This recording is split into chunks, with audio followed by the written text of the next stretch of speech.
when the Galactic Council found out why human diplomatic guards carry no weapons to meetings. Ambassador Vioktar of the Zintillion Confederation adjusted his ceremonial collar as he watched the human delegation approach the Grand Council chamber. The humans had only joined the Galactic Council 3 planetary cycles ago, and they still puzzled him greatly. Every other species brought armed guards to diplomatic meetings. The Creel brought their shock staff warriors. The Palaxians were accompanied by neural disruptor specialists. Even the peaceful Mondavi had their famed gravity manipulators. But humans? Their guards carried no weapons whatsoever. "Look at them," Vioktar whispered to his aide Gliss. "So confident, yet so vulnerable. Fools or geniuses? I still cannot decide." Gliss fluttered her sensory membranes. "Perhaps both, Ambassador. The reports from their world are concerning." The human diplomatic team consisted of Ambassador Elaine Powell, a short woman with curly auburn hair and a perpetual half-smile, flanked by 2 guards. One was a towering, dark-skinned man named Marcus Devlin with shoulders as wide as a cargo loader, and the other was a lithe, pale woman called Tanya Reeves, who moved with unsettling grace. No visible weapons, not even concealed ones, according to the security scanners. Ambassador Powell, Vioktar greeted, extending his primary manipulators in the traditional gesture of diplomatic welcome. "The Council is pleased by your punctual arrival." Powell smiled. "We humans value time almost as much as you Zintillions value proper introductions, Ambassador Vioktar." Yes, well, he couldn't help but glance at her guards. "Your security detail seems rather, shall we say, minimalist." Powell's smile widened. "Oh, Marcus and Tanya. They are all we need." The huge man, Marcus, gave a curt nod but remained silent. The woman, Tanya, smiled in a way that made Vioktar's exoskeleton feel suddenly too tight. "Fascinating," he replied, trying to mask his discomfort. "The council session begins in 12 minutes. The Creel ambassador has requested a private word with you beforehand." The Creel Powell's eyebrow raised. "Well, isn't that just peachy? Lead the way." As they walked through the grand corridor of the council headquarters on Nexus Station, Vioktar observed the human guards. They seemed to be constantly scanning the surroundings, noting every detail, every person they passed. Their eyes missed nothing. No visible communication devices, yet somehow they appeared to be in perfect sync. "Your guards," Vioktar ventured, "they seem quite attentive." Powell laughed. "That's one way to put it. Marcus spent 15 years in our special forces before joining the diplomatic corps. Tanya has a background that, well, let's just say it's classified at levels even I don't have access to. Yet they carry no weapons," Vioktar pressed. "The Creel ambassador, Dozak, has 6 armed guards at all times, each capable of destroying half this station. Quality over quantity," Ambassador Powell replied with that infuriating half-smile. They arrived at the antechamber where Ambassador Dozak waited. The Creel were massive reptilian beings with armored hides and temperaments to match. Dozak stood nearly 3 meters tall, surrounded by his guards who carried plasma pulse rifles that hummed with barely contained energy. "Human," Dozak rumbled, "your presence in the council displeases the Creel Imperium." Powell didn't even blink. "Good afternoon to you too, Ambassador Dozak. And lovely weather we are having in this climate-controlled space station, wouldn't you agree?" Vioktar nearly choked. No one spoke to the Creel with such casual disregard. Dozak's scales flushed an angry crimson. "Your species has been granted privileges beyond your worth. The trade routes through Sector 19 should have been awarded to the Creel." The council voted. "Democracy's funny that way," Powell said, examining her fingernails. "But democracy," Dozak spat the word like a curse. "A concept for the weak. The Creel take what they deserve." One of Dozak's guards stepped forward, towering over Powell. The security scanners should have prevented any threatening movements, but they remained silent. Vioktar realized with horror that the Creel must have hacked the system. Perhaps the Creel guard growled. The humans needed demonstration of true power. What happened next occurred so quickly that Vroktar's compound eyes could barely process it. Marcus Devlin moved. One moment he was standing passively behind Powell, the next he had somehow redirected the Creel guard's momentum, using the alien's own weight against him. The guard, easily twice Marcus's mass, crashed into the floor with a sound like a cargo container being dropped from orbit. At the same instant, Tanya Reeves had somehow closed the distance to another Creel guard. Her hands moved in a blur, striking what appeared to be random points on the Creel's body. The massive alien froze in place, then collapsed like a puppet with cut strings. The remaining 4 guards raised their weapons, but found themselves suddenly hesitant. Powell hadn't moved an inch. "Gentlemen," she said calmly, "let's not make a diplomatic incident out of a simple conversation." Dozak's breathing had accelerated, his chest heaving with rage or perhaps fear. What kind of technology is this? Our scanners detected no weapons, no enhancements." Powell smiled.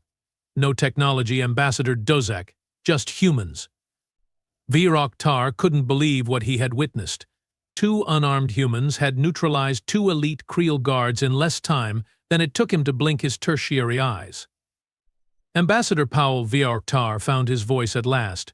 "Perhaps we should proceed to the council chamber. The session will begin shortly." Of course, Powell nodded pleasantly.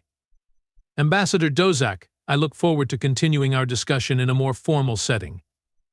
As they walked away, leaving the stunned Creel delegation behind, Vroktar couldn't contain his curiosity any longer. "How did your guards do that? Some form of hidden technology? Psionic abilities your species has concealed?" Powell chuckled.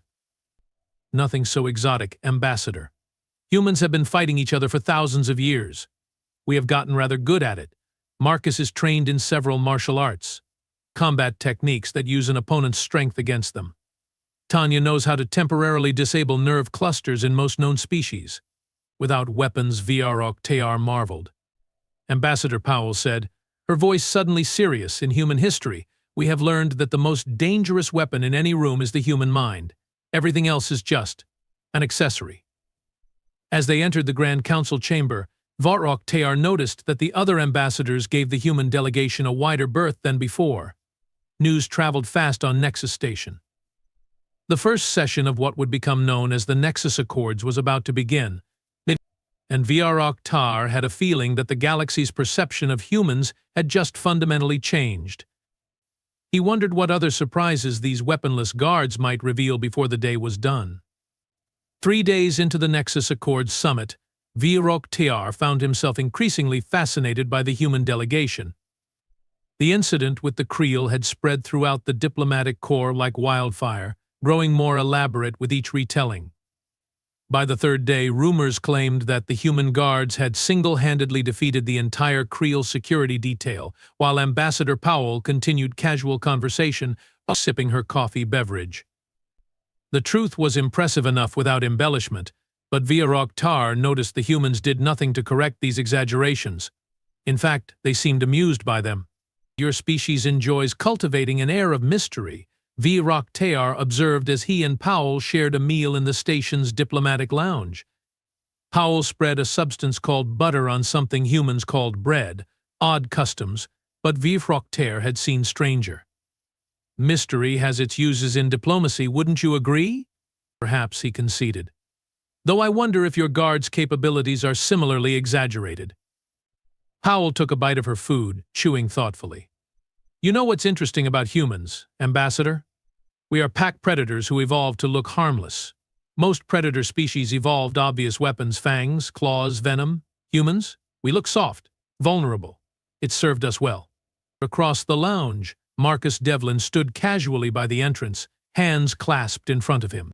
He looked relaxed to the untrained eye, but Vroktar had been watching long enough to notice how the human's gaze continuously swept the room, cataloging threats, planning movements. "You're Marcus." Vroktar nodded in the guard's direction. "He never truly relaxes, does he?" "Occupational habit," Powell replied. "Before diplomatic service, Marcus was what we call a doorman at high-security venues on Earth.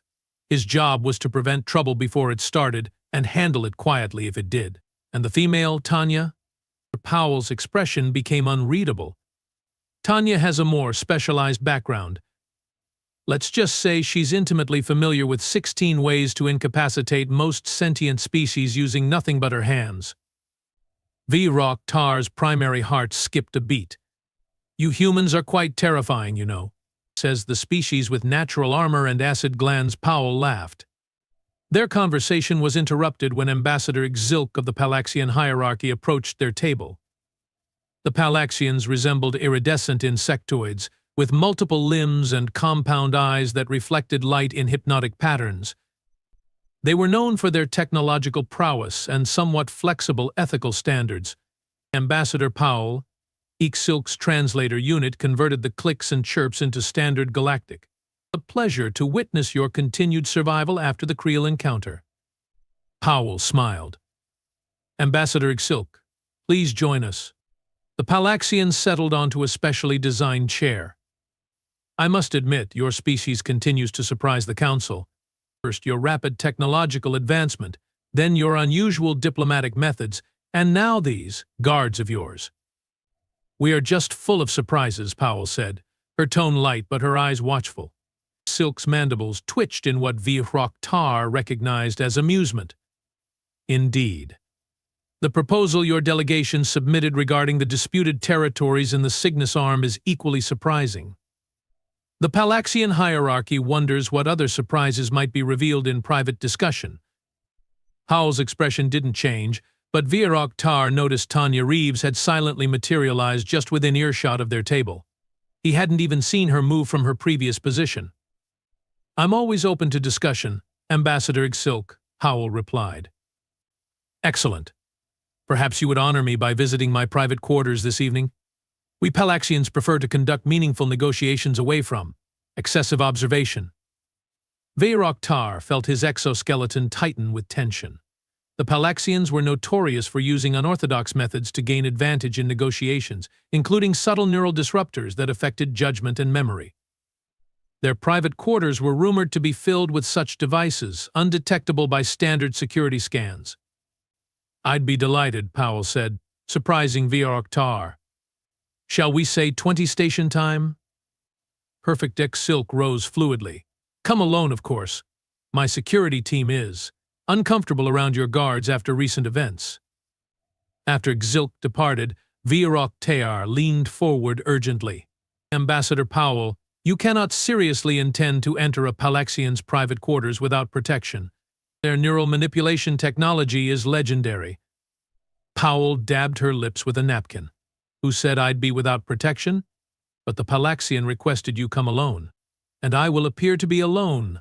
Powell smiled. Marcus and Tanya won't be visible, but trust me, they will be there. Tar blinked in confusion. The station's security systems will detect them if they attempt to follow you. Powell's smile widened. No, they won't. That evening, Tar found himself unable to focus on the preparatory documents for the next day's session.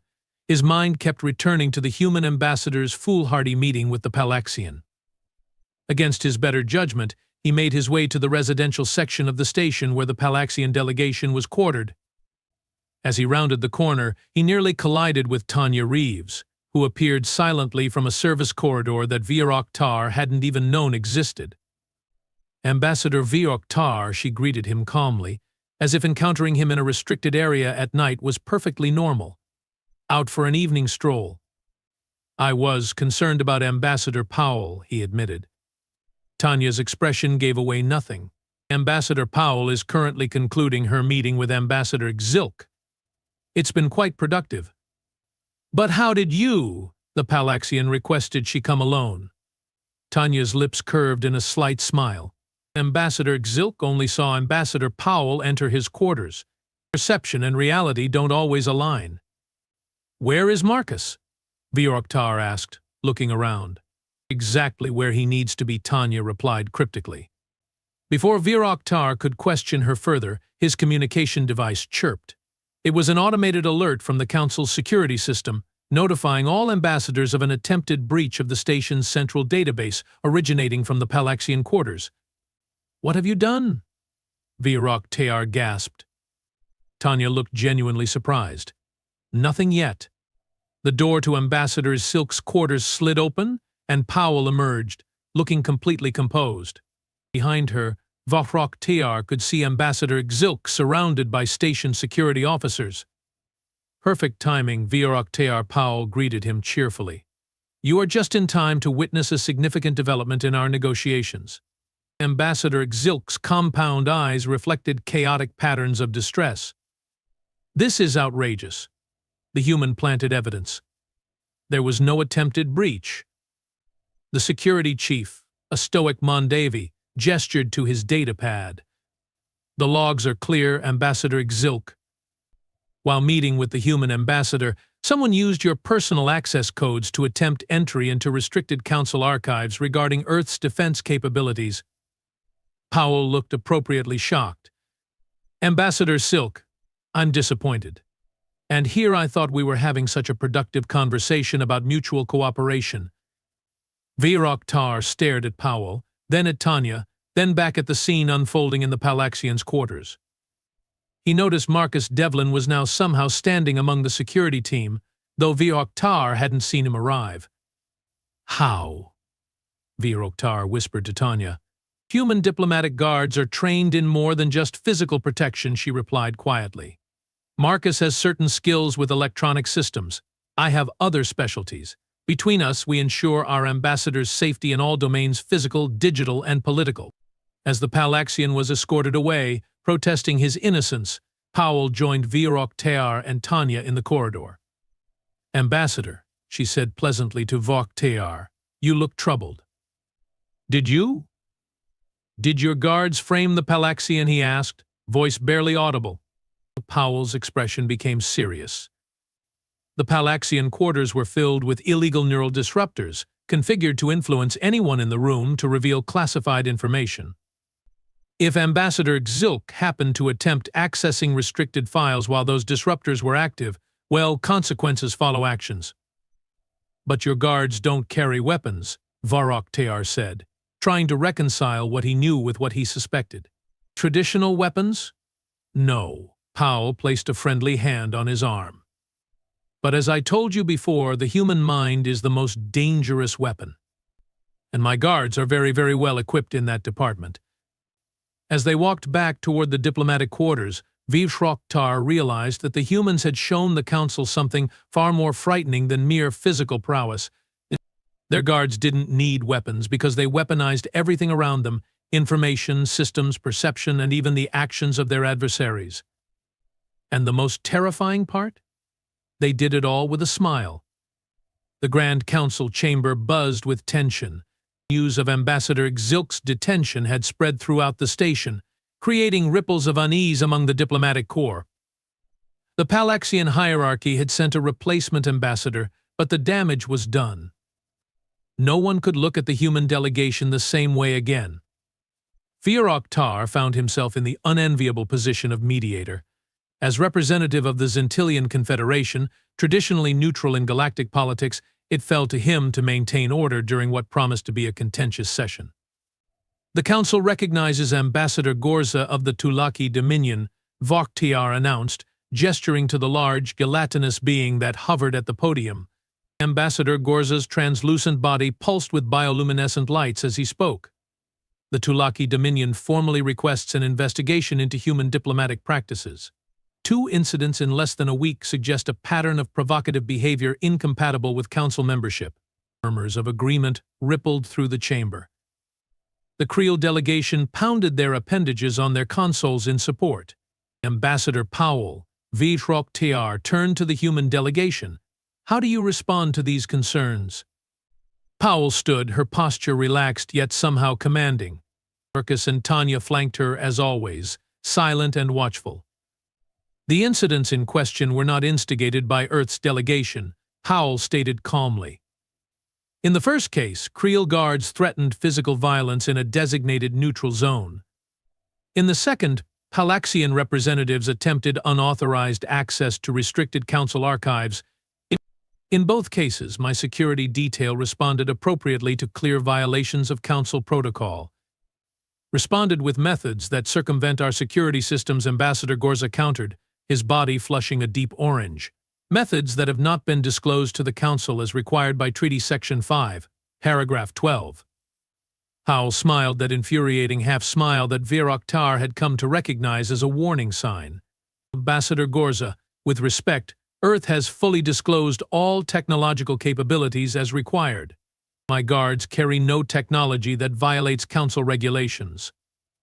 Then explain, Gorza demanded, how they managed to enter Ambassador Silk's quarters undetected by station security. I never said they entered his quarters, Powell replied smoothly. A confused silence fell over the chamber.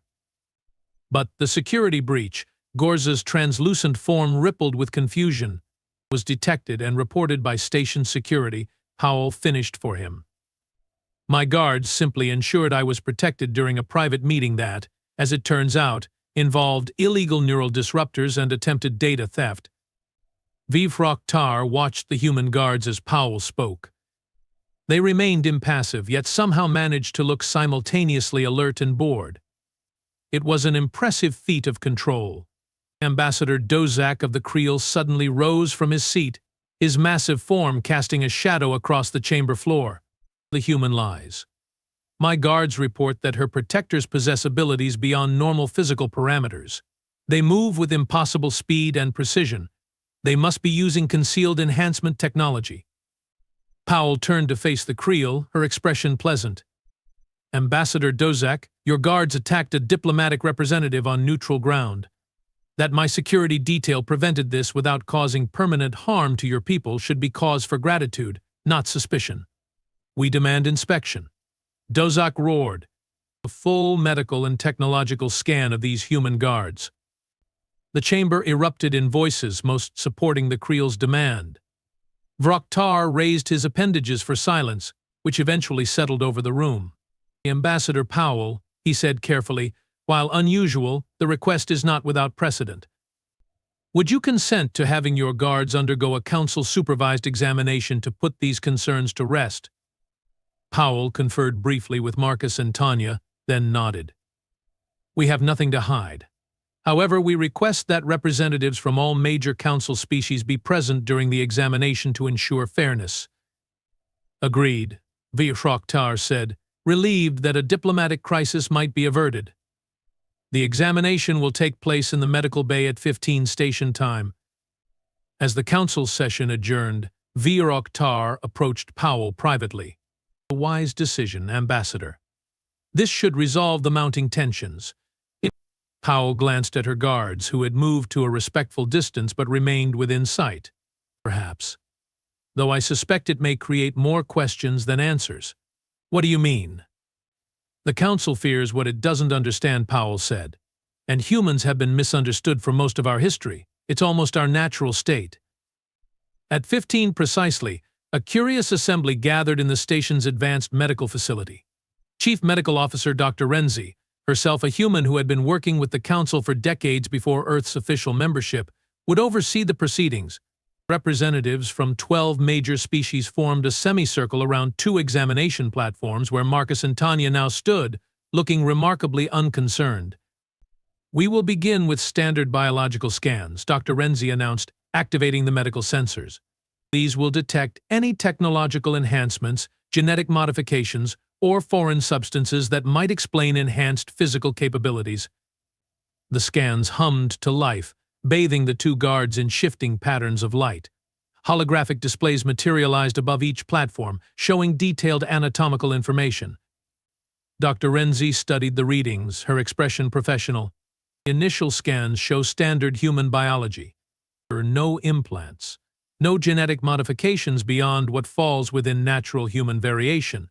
Ambassador Dozak snorted in disbelief. Impossible. Scan again with higher sensitivity. The scanners are already at maximum sensitivity, Dr. Renzi replied patiently. I can confirm that these humans have no technological or biological enhancements that would explain their performance against your guards, Ambassador Dozak. Then explain how they move with such speed and precision, Dozak demanded. Dr. Renzi looked to Powell, who nodded permission. Training. Dr. Renzi said simply. Intensive, specialized training that begins in early adulthood and continues throughout their careers. No species can achieve such results through training alone, Ambassador Gorza objected. Dr. Renzi expanded one of the holographic displays, highlighting the human's muscular and nervous systems. Humans have several biological advantages that make them uniquely suited to certain types of combat and stealth operations. Their muscle fiber composition allows for both explosive power and fine motor control. Their proprioception awareness of body position can be honed to exceptional levels. But the speed, Dozak insisted. My guards are twice their mass with reaction times evolved for predatory hunting. Marcus spoke for the first time since the examination began. His deep voice carried effortlessly across the room. Mass is often a disadvantage in close-quarters combat. As for reaction time, humans don't react. We anticipate. The room fell silent. Explain, Vioktar requested. Tanya glanced at Powell, who nodded again. Most species train to react to an attack once it begins, Tanya said. Humans train to read micro-expressions, body language, muscle tension, eye movement, breathing patterns. We know you are going to attack before you do. Preposterous, Dozak growled.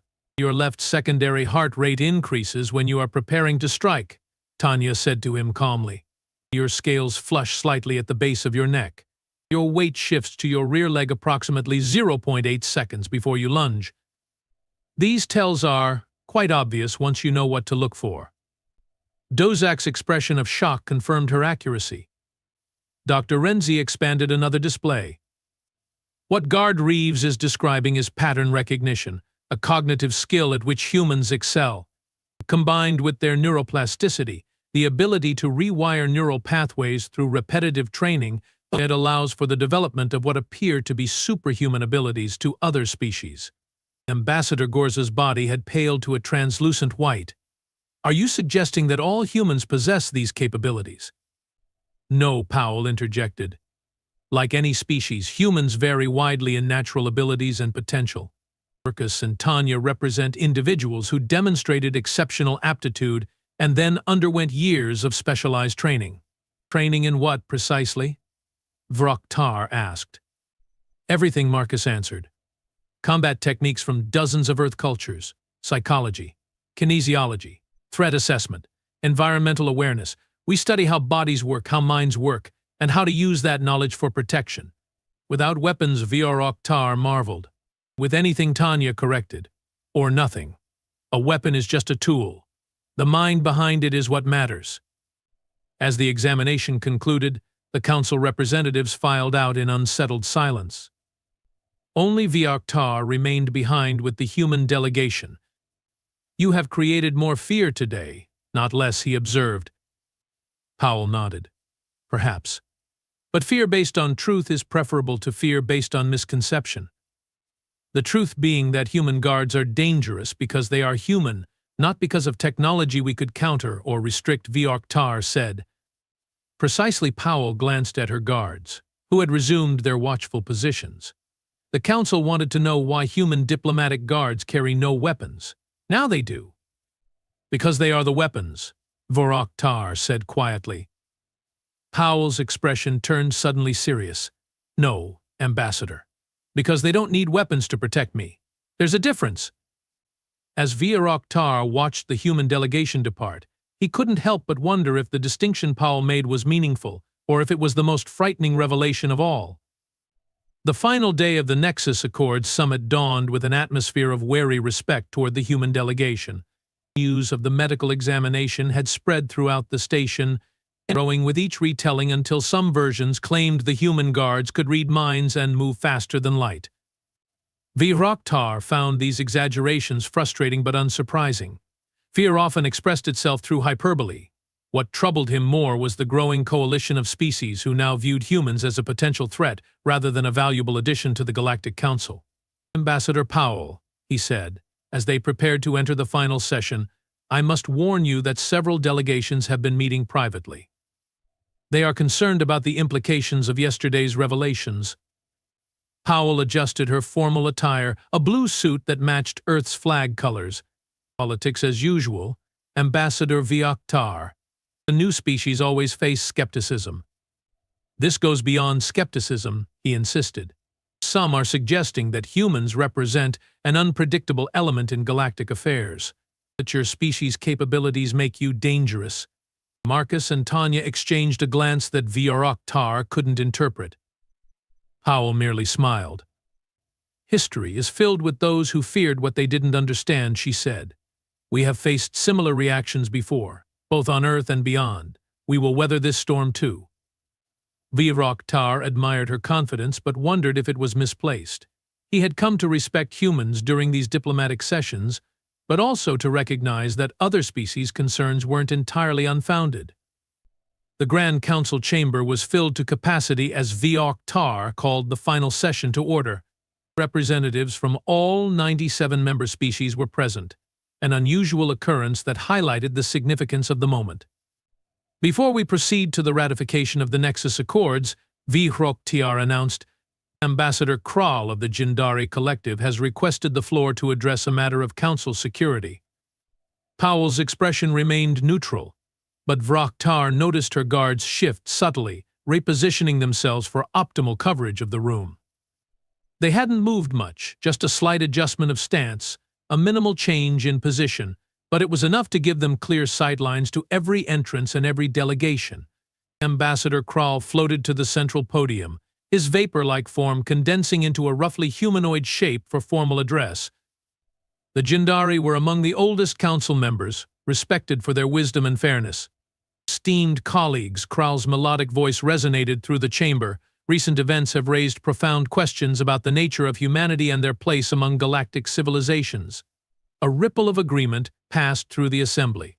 The humans have demonstrated capabilities that, while not technically in violation of council regulations, nonetheless challenge our fundamental assumptions about security and diplomatic protocol. Vioroktar watched Powell carefully. She maintained a polite, attentive expression, giving away nothing. For millennia. Kral continued, the council has operated on principles of transparency and balance. We declare our capabilities openly.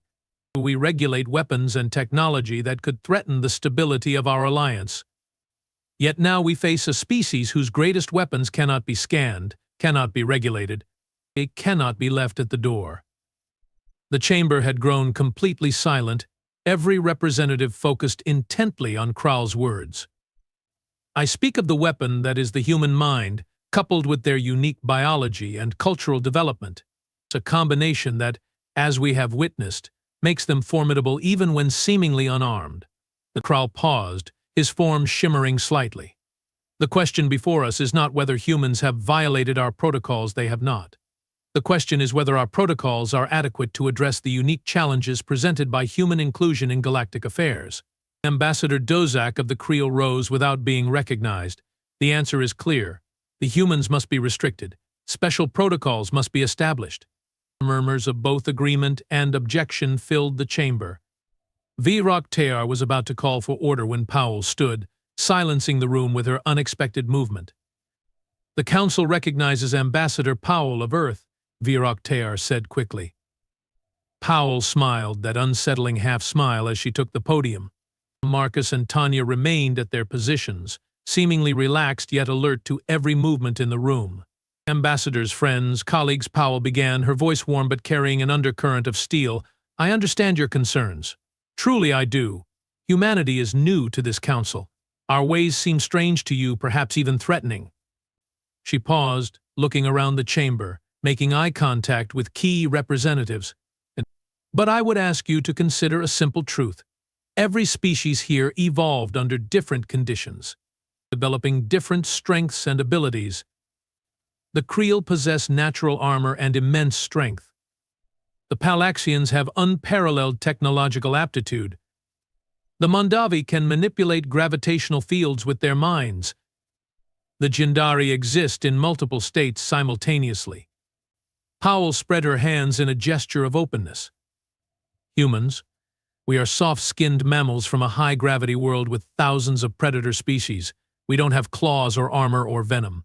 What we have is adaptability, problem-solving, pattern recognition, and yes, when necessary, the ability to fight with whatever tools are available, including none at all. She smiled genuinely now, her eyes crinkling at the corners. But that's not what makes us unique in this council. What makes us unique is our diversity. On Earth, we don't have a unified culture or government like many of your worlds. We have thousands of cultures, languages, perspectives. We argue, we compete, we cooperate, we compromise. And what does this have to do with the security concerns raised? Kral asked, though his tone was curious rather than confrontational. Everything, Powell replied. Because that diversity, that constant clash of ideas and approaches, has taught us something crucial about security and diplomacy. She gestured to Marcus and Tanya. My guards carry no weapons not because human hands are weapons themselves, though they can be, but because true security doesn't come from visible displays of force. It comes from understanding, anticipation, and de-escalation. Powell's voice grew more passionate. For most of our history, humans fought each other. We became very, very good at it. But we also learned, through painful experience, that lasting peace never comes through superior firepower alone. It comes through communication, respect, and finding common ground. The chamber had grown utterly still, every representative captivated by Powell's words. Yes, my guards could disable most threats without conventional weapons. But their primary function isn't to fight. It's to ensure fighting never becomes necessary.